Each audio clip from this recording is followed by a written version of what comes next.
often happened when the barrel was aimed toward the side of the forehead. Squeezing the trigger evidently caused the barrel to move slightly away from the temple. The bullet struck and was deflected by the thick plate of bone above the eyebrows. The would-be suicide became a vegetable. Not me, Pittman thought. He meant to do this completely. The retired policeman whose example he followed had chosen to place the barrel of his gun inside his mouth. No way of flinching and moving the barrel away from its target. And he had chosen an extremely powerful handgun, a .45. Pittman had gotten a drink at a bar on the way to the sporting goods store and at two other bars on the way back home. He kept a bottle of Jack Daniels in the cupboard next to the refrigerator, but he had not had anything to drink since he had locked his door behind him.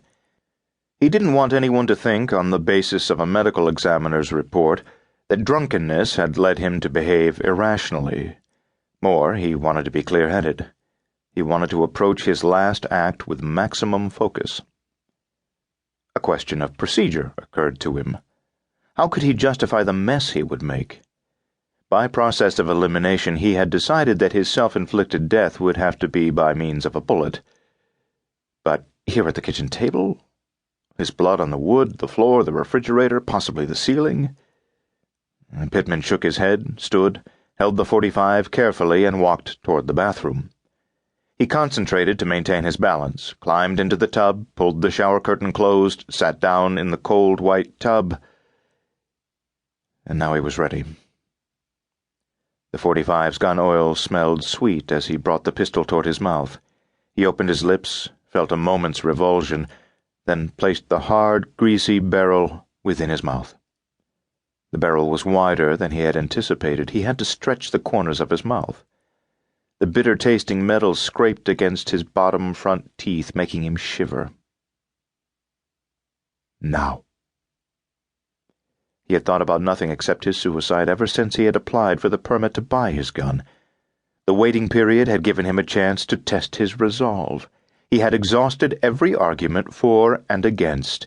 He had been in such emotional agony that every portion of his brain screamed for release, for an end to his pain. He tightened his finger on the trigger, but the trigger's resistance was more than he had expected. He had to squeeze harder.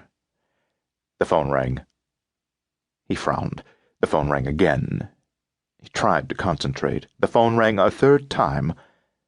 Pittman wanted desperately to ignore it, but as the phone persisted, he reluctantly realized that he would have to answer it. This decision had nothing to do with second thoughts, a need to give himself time to change his mind. Rather, it was a need to be thorough.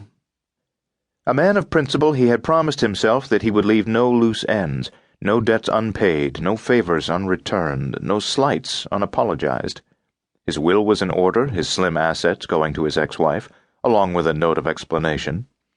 His work obligations had ended yesterday, the conclusion of the 2 weeks' notice he had given his employer. He had even arranged for his funeral. Then who would be phoning him, he wondered. A wrong number? A salesman? What if there was some final detail to which he had not attended? He had done his best to round off his life. The phone kept ringing.